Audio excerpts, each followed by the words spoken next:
As soon as I walked in, I could tell something was on Marissa's mind.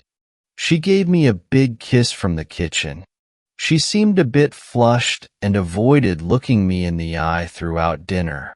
When she talked about her day or listened to my office gossip, she seemed a little uneasy. We've been married for over 4 years, so I knew her well enough to tell when something was wrong. After dinner, she brought me a cup of coffee and sat across from me with a serious look on her face. "Hey, can I talk to you about something?" I nodded and she continued, "I need us to take some time to think this through. Don't respond right away." We learned this technique in counseling a few months before we got married.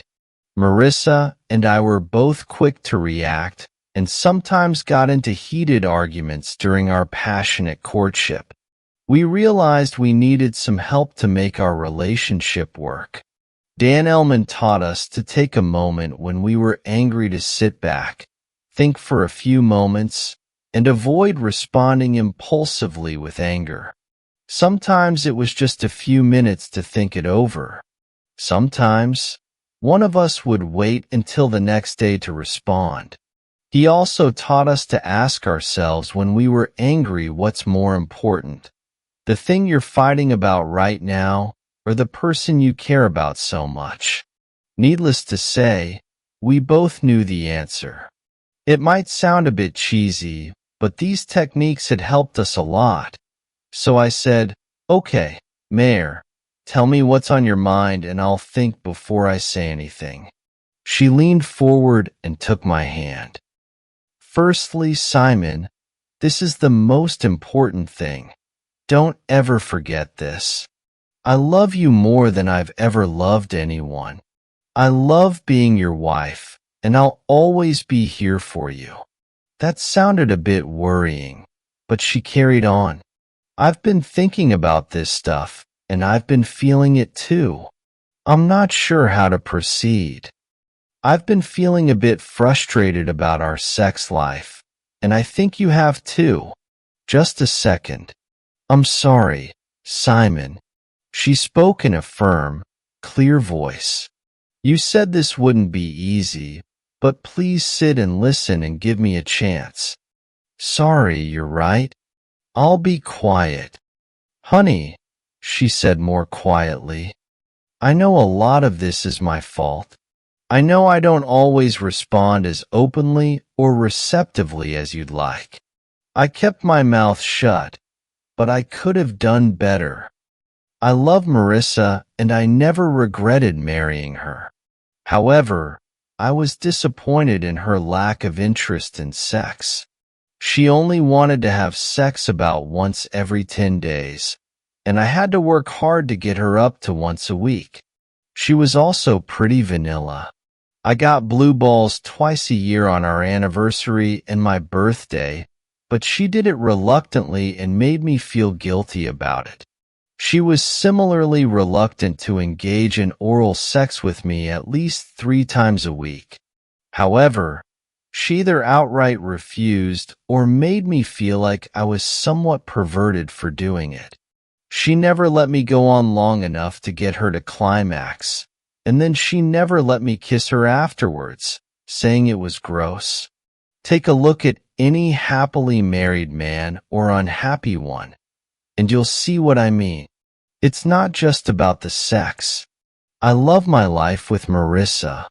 I love her beauty, her great sense of humor, and her adventurous spirit. In the bedroom, she was loyal and devoted to me, and she was kind. I wanted more and better sex, but I knew that wasn't going to happen. All in all, the trade-off was more than worth it, even if I masturbated to corning a lot more than I wanted to and ignored my wife a lot less. I listened to her continue, and I wasn't happy with what I heard. I've always been a bit shy about discussing sex. My mom was like that, so it's pretty clear where I got it from. I got it from her, but lately I've been feeling a bit restless. Not in a particular way, but I feel like I need to try something to get out of this rut we're in, or at least get myself out of it. I think it also has to do with spending time with Sher and Susie and the others about a year earlier. Marissa moved to a new real estate firm where she worked in residential sales. There was a great group of women there, and she made a new group of friends in no time. They made it a point to go out for drinks on Fridays. For Marissa, that was the highlight of the week. I knew the women a little. Some were married, 2 were divorced, and 2 were single. "Simon," she said, pausing to see if I'd have something to say about it. "Just so you know, I don't want you to think this is coming from them, because it isn't. We were chatting about how sex has influenced me. I'd like to try to make our sex life more exciting. I'd like to try something new and bring a bit of excitement into our sex life." She said she wants to make our sex life together as great as it can be. I started to shout, but managed to stop myself. I promised I'd listen, and that's what I planned to do, even though I was a bit nervous. She said she wasn't talking about having an affair. She just wanted to have sex with a few other men on the side. She said it could be one-night stands, or maybe 2 or 3 times if she found someone she liked. She said there wouldn't be any romance involved. Regarding commitment, nothing that could ever threaten what we have. I love you, and I remember what I said first. I love you completely, and I'll always be your wife. I think doing this could help me loosen up in a way I've never been able to with you, and I think we'll both benefit from it. This isn't just for me. I know you're disappointed in our sex life, and I want to spice it up. She stopped watching me, and it seemed like she was amazed that I wasn't. One last thing. This isn't about cutting you off. We'll have at least as much time together as we do now, probably more because I think this is going to get me really excited. That's precisely the point. I'd like to have more fun with SS and with you. I really like you, Simon. She gave my hand a little squeeze and then sat back. She looked a bit nervous and like she'd been working hard, like she'd just hiked up a steep hill. "All right, Mayor. I'll think it over some more before I reply tomorrow. I'll let you know after dinner." I got up and left the kitchen without waiting for her answer. I sat in my study with the door closed for nearly 3 hours, completely taken aback. I loved him, but I would never have thought she'd come to me about going out with other guys. I always thought we'd live together happily for the rest of our lives, even if our sex life was a bit boring. I knew her group of 6 friends from the office. In particular, Sherry and Susie were pretty open about their relationships. Sherry dated a lot, and Susie had been divorced twice, reportedly for cheating. It seemed like they were encouraging Marissa to think about new experiences. My immediate reaction was, there's no way my wife is going to be unfaithful. If you want to leave, you can go ahead and leave. That was all I could think about for the first hour or so. As I calmed down and got a bit more in control of my emotions, I realized, I think it'd be good for Marissa to be more open sexually. I wanted more than just sex once every 7 to 10 days, and I wanted to include oral sex in our regular routine. I also wanted her to wear sexy stockings or a bustier sometimes, and maybe play with a sex toy occasionally. I trusted Marissa when she said it would just be sex with the other men. At least I thought she believed it, but I wondered what would happen if she really liked one of the guys she slept with. What if the sex was incredible? What if some great-looking guy decided she was the one for him and made a move? I also thought about Diana, my boss's assistant, Diana, the 24-year-old. The older woman with the long dark hair who flirted with me pretty much every time she saw me. She liked to tell me she was between boyfriends and thought I was a great catch. Marissa's plan was for me to go out and get some fresh air while she was trying on some new clocks. I would never have done that. She hadn't touched her, or any other woman for that matter. Marriage meant faithfulness to me, plain and simple. But what Marissa had asked me pretty much changed everything I thought I knew about what our marriage would be like. By the time I finally left the study and went to bed, Marissa was asleep. I'd been up until well after 11:30 p.m. We're making plans. One thing was for sure. The trust I'd always had in my wife was now a thing of the past. No matter what we decided to do going forward, I was going to be a lot more attentive to my wife's needs than I had been before. The next morning, we had a somewhat tense breakfast. I played it cool, sticking to neutral subjects, while Mar kept watching me, looking for any signs of how I was thinking. She was wondering if I was about to explode. I picked up my bag, said, "See you tonight, honey," and gave her my usual kiss. No more, no less. Then I headed to work. My college roommate, Rodney Dart, worked as a security consultant for one of the big oil companies in town. I took him out for lunch and filled him in on the Molotov cocktail Marissa had just tossed into my marriage. I also gave him the keys to the house and my ex-girlfriend's contact info. By the time I got home, my girlfriend was sitting by Marissa's car. I got there extra early to make sure I'd be there before Marissa and her team. They'd done their job. They'd hidden microphones in every room and linked them to a recorder in the basement. I also got a call. I'd look into that later, just as I said I would. I found my keys under the mat on the back deck. I decided to wait another day to talk to Marissa about her plan on a whim. I was hoping the recordings would give me a better idea of what she was thinking. She had to know I'd be upset at least at first. I couldn't help but think that her friends might have influenced her when we were having dinner with Marissa. I decided to change the subject. At last, she looked at me and said, "Honey, are you ready to talk about what I mentioned last night?"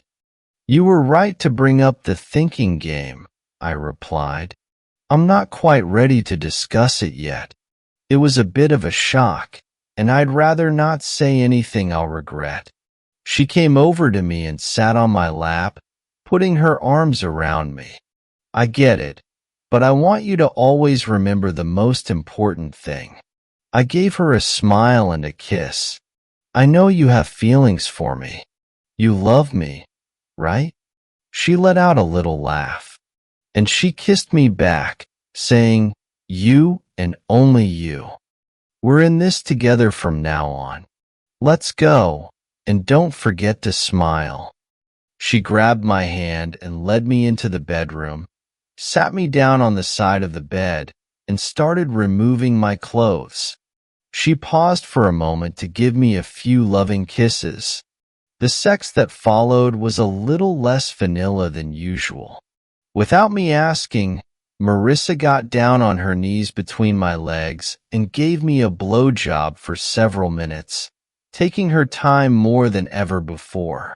She even gave my testicles a quick lick. She didn't let me finish in her mouth, but that was okay. Instead, she got on top of me in the cowgirl position and rode me. She let me caress and pinch her breasts for a while until she leaned forward and rested her head on my shoulder, giving me a firm pinch. It was one of our best sexual experiences in a while. When it was over, we were cuddling together, half watching an old Law and Order rerun. I felt a little more at ease. I knew that reassuring me was a big part of why Marissa had gone all out, or at least all out by her standards. But that didn't mean it wasn't effective, at least to some extent. It didn't stop me from doing what I had planned for late the next morning. I took the rest of the day off work. First, I drove over to Marissa's office parking lot, making sure I couldn't be seen from her office. I swapped out the flash drive from the recorder under her front seat for a blank one, then drove home, got the recordings from the basement, and went back to work. I figured there was a good chance the mayor might have called one of her friends, either from the house or from her car. I wanted to find out if there was anything she hadn't told me yet. There was quite a bit, in fact. I heard a 10-minute call she made to Sherry from the house after I left for work, and then a shorter one from the car to Sue. I heard a quick call she made to Sherry from the house after I left for work, and then another brief one from the car to Sue. To make a long story short, Marissa's new plan was way more advanced than she'd let on. To be precise, it was 2 clocks further along. Everything was different. I still cared about him, at least I thought I did, but I didn't trust her anymore. It's one thing to come to your husband and say, "Hey, honey, we need to charge these things up. Can we talk about my having sex with other men?" It's a lot to take in, but at least it's honest. It also gives you the opportunity to decline. But it's a whole other ballgame when you've already started exploring with your promiscuous friends and then have that conversation. Marissa had a fling with 2 guys, thanks to Sherry, who introduced them. Marissa had slept with both of them, and she also gave the second one oral sex. The first guy was pretty selfish and rushed things along, and Marissa was pretty nervous and didn't enjoy it much. But Sherry convinced her to give Rowan another chance, and that went well on the recordings I heard. Marissa was laughing and telling Sherry that Rowan had made her really happy and that she couldn't wait to see him again. I was really upset.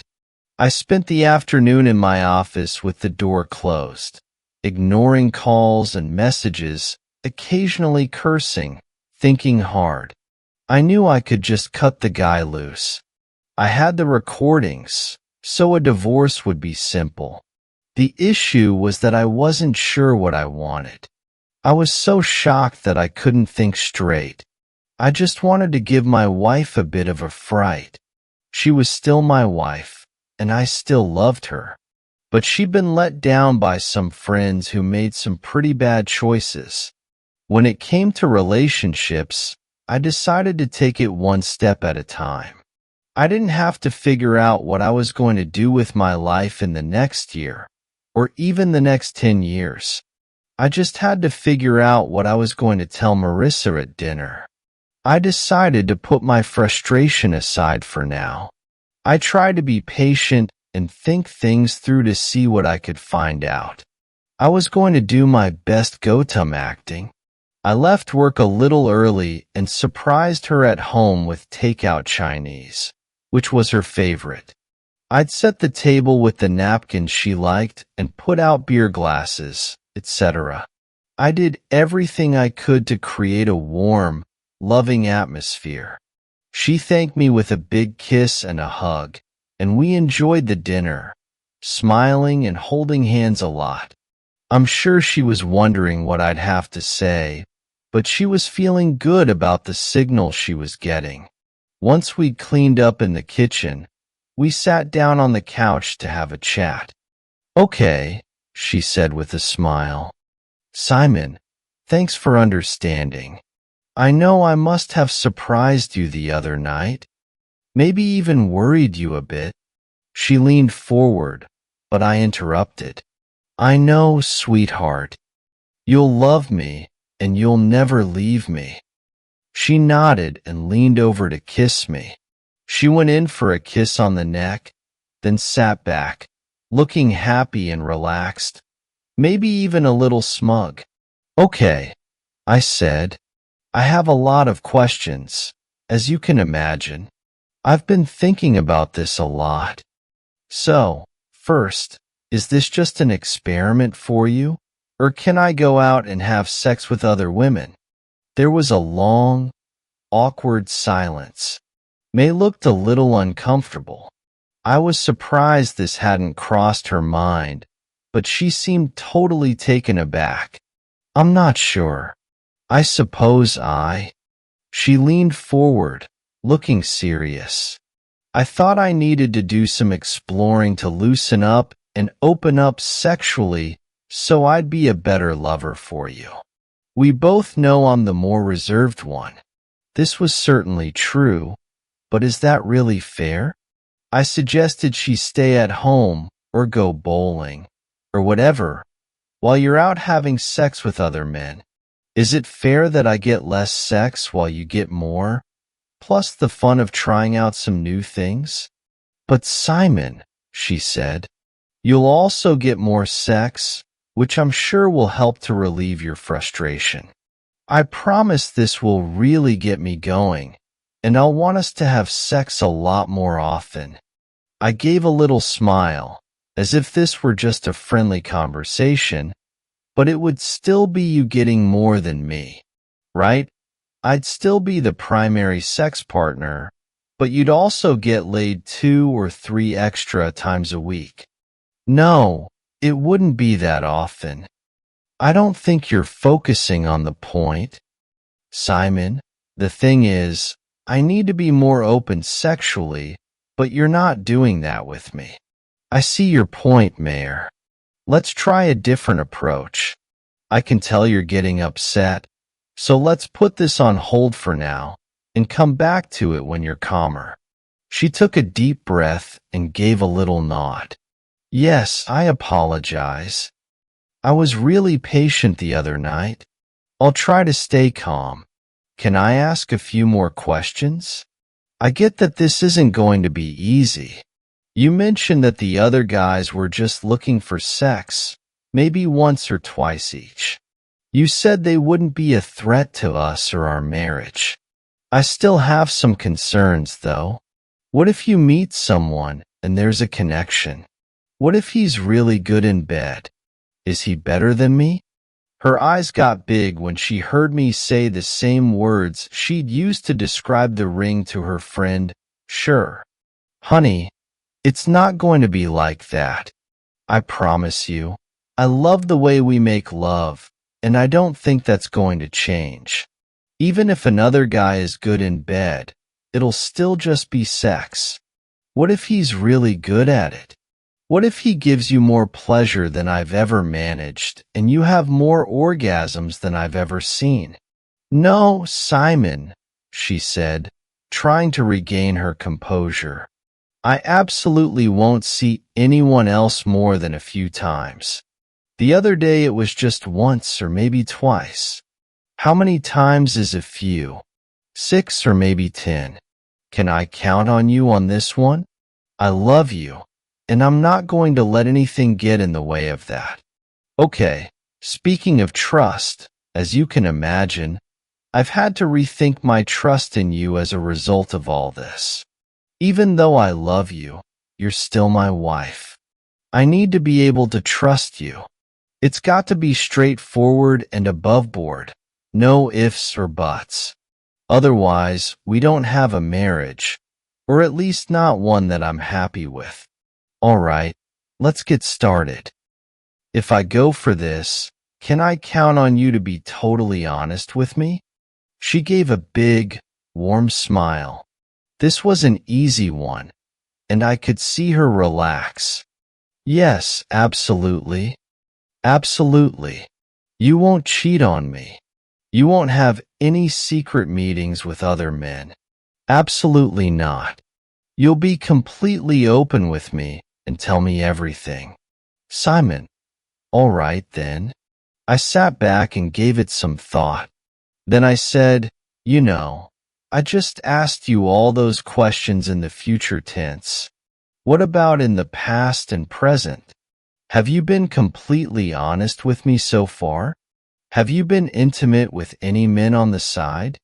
Have you told me everything?" Her face went pale, and she looked at me with a kind of frozen, shocked expression. I was surprised she hadn't anticipated these questions. She looked terrified. I waited for about a minute while she stared at me, as if I were a ghost. At last, I got up from the chair.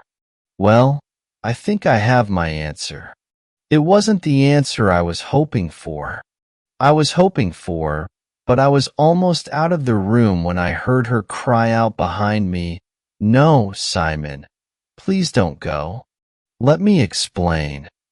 She was crying and pleading through her hands. I turned around and waited until she started to calm down, leaning against the wall. It must have taken a few minutes. "I'm sorry," she said quietly, covering her face. "I know I should have run it by you first before I did anything with other people." "So you've already started seeing other people?" I replied, my tone cold and harsh. I knew the answer, but I didn't want to hear it. She nodded, still looking down. I should have waited to find out about the recording devices. I should have had the conversation first, but Sherry had already made these arrangements. She took a quick sip of water. I just got carried away. I kept my eyes on her, but I didn't say anything. I'd already made up my mind hours earlier that our marriage was over. I felt a little bit of relief mixed with a lot of anger. I'm still alive. Just let me be. I'll be in touch. And please don't even think about seeing anyone else if you want to stay. I quickly reviewed the text I'd just written and hit send. It was brief and to the point, exactly what I was aiming for. It had been 36 hours since our last conversation. I'd left the room, grabbed the suitcase I'd packed earlier, and driven off to an Airbnb or work that I'd booked for a week in those 36 hours. Marissa had sent me about 30 or 40 texts and called and left more than a dozen messages, but this was my first reply to her. She seemed pretty shaken up, which was fine with me. The woman I'd loved so much and thought I could count on was clearly terrified. I was there for her through thick and thin. My week at the Airbnb turned into 3 weeks. I spent most of that time just going to work, coming back to the Airbnb, eating takeout, and thinking I had a couple of long phone conversations with my big brother out in Oregon and another one with my college friend Rodney. They were both very understanding and patient. They let me vent without jumping in too quickly with advice. I was really grateful to them for their understanding and support. My thoughts and feelings were all over the place, so I tried just to write them out, keeping a journal and writing in it. It was really helpful, even though it was my first time doing it. When I looked back over the pages, I could see the ups and downs of my feelings, including hatred, jealousy, and betrayal, as well as the love for Marissa that was still affecting me. That doesn't just go away instantly, no matter what anyone says. She told me we'd both made mistakes, but she also made me happy, safe, and loved for years. That doesn't go away overnight. I reminded myself that I didn't need to make a decision right away. I decided to take it one step at a time. I can decide about tomorrow and the next few days. By the end of the 3rd week, I sent her another text. "I'll be back tomorrow night. You're going to be staying in the guest room for the time being. Could you please move all your stuff out of our bedroom before dinner tomorrow?" The kids were all over me as soon as I walked in, shouting. I heard Denise in the kitchen, so I called out, "Hey, babe." She replied, "Hi, honey. Dinner will be ready in about 20 minutes. Would you like to take the kids outside? I took them to the backyard, where Carl, who was almost 6, and Amy, who was 3.5, were full of energy. I took them on the swings and kicked a soccer ball around with them. We played ball and tried to tire them out a bit before dinner. Denise and I shared a few smiles over spaghetti and meatballs, but it was tough to have a proper conversation with the kids. Lively Carl was keen to tell us about learning to add, while Amy proudly played a kazoo she tried in preschool. They also brought up the topic of the neighbor's new dog, and they asked why we couldn't get one, etc. After dinner, we did the usual, cleaned up the kitchen, got the kids ready for bed, put them to bed, read 2 books, and told them a bedtime story. By 8 o'clock, we finally had some peace and quiet. At 4:50 p.m., I got a bottle of wine and 2 glasses and joined Denise in the living room. We sat together on the sofa for about 10 minutes, just enjoying each other's company. At last, I broke the silence, saying, "Don't we lead such a calm life?" She just snorted and said, "Yeah, it's pretty straightforward. Easy as pie." She gave me a kiss. She said she wouldn't want it any other way, though she loved me and we both adored those 2 kids. She rested her head on my shoulder, and we sat quietly for a few more minutes, enjoying our wine. Then she said, "Listen, I just bought a new nightie and I'm thinking it might be a little too revealing. Could you take a look at it?" I gave her a big grin and said, "Let me just get the doors and lights, and I'll be right up to help you with that." I saw her but wiggle as she walked down the hall, giving me a little extra just for show. "Just a minute. You're saying that Denise has 2 kids? I must have missed something." "Not at all. I've never heard that. As they say, older but wiser." Well, there he is. Marissa and I tried to make it work for more than 6 months, but I eventually gave up.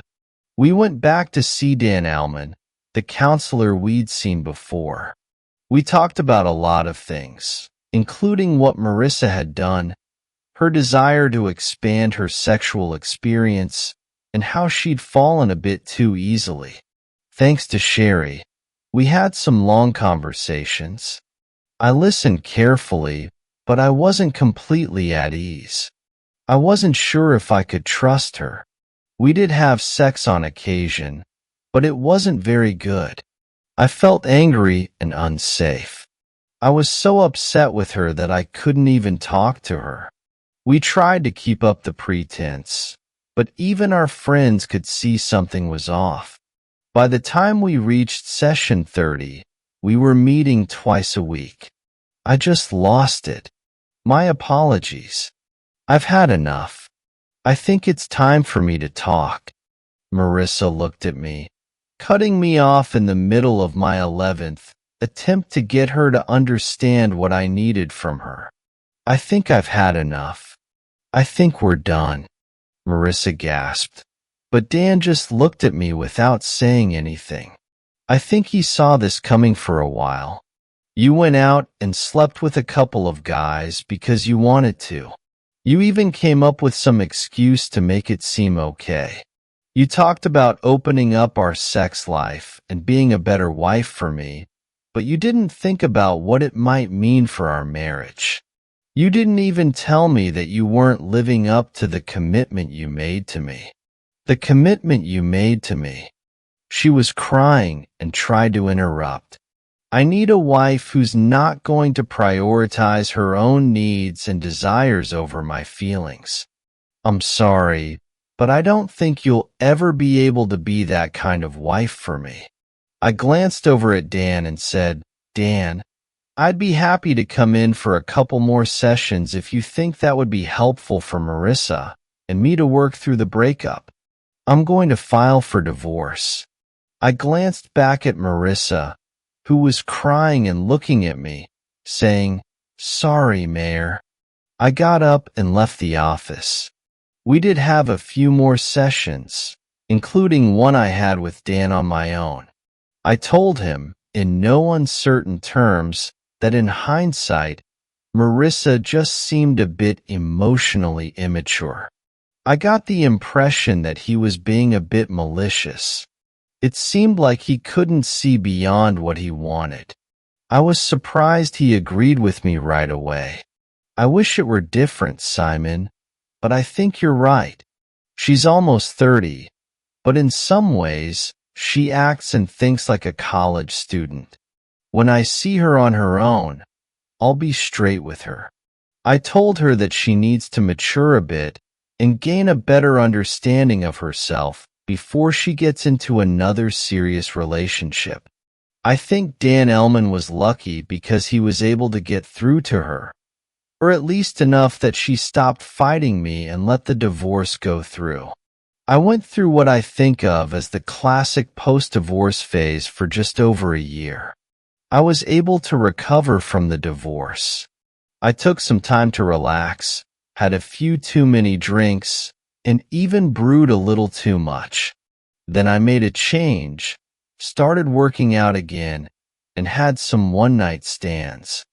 I dated Diana from work for about 6 weeks and had a lot of fun with her, both at work and outside of work.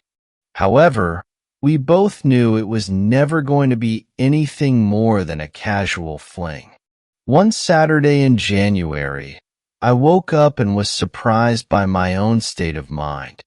Maybe it was just a dream. I'm not sure. I found myself thinking, okay, you're done with this. While casual sex was fun, it wasn't the right fit for you. So we'll have to move on from that. Let's get your thoughts in order.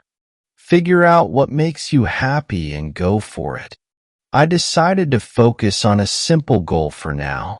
I'm going to make a point of calling my friends more often, going to the movies more often, and taking more vacations. I wanted to worry less about women and sex and just let time take its course, but of course, life had other plans for me. The following Wednesday, I had a dinner meeting with Rodney and his wife, Allison. When I got to the restaurant, I found out it was going to be a double date. Denise, Allison's cousin, had just ended a bad relationship in Phoenix and moved here for a new job. Rodney and his wife, Allison, had just relocated to Phoenix for a new job, and they were going through a rough patch in their relationship. Rodney suggested to Allison that she invite Denise, who was Simon's girlfriend, to dinner. Fast forward 16 months, and Denise and I tied the knot. Rodney was my best man, and Alice was the matron of honor. I don't know much about Marissa, to be honest. I heard she moved out to the West Coast and might have gotten married. I wish her well, but she's not part of my life anymore. I'm not sure if I can continue like this. My fiancé was unfaithful. I discovered that my fiancé was unfaithful to me right from the start of our relationship. His job often requires him to be away from home. When we first started dating, he suggested I quit my job and travel with him because he thought it would bring us closer and he could support us financially. We're both a bit older and have trust issues from past relationships. We need to work on building trust. I recently looked at his phone and discovered that he had been unfaithful to me with a few girls during the first 4 months of our relationship. This was before I joined him on the road. It happened over a year ago, and he stopped after I joined him. I feel really hurt and betrayed, but I haven't brought it up with him yet. I'm not sure if I should bring it up with him or keep it to myself, since he hasn't cheated since we started traveling together.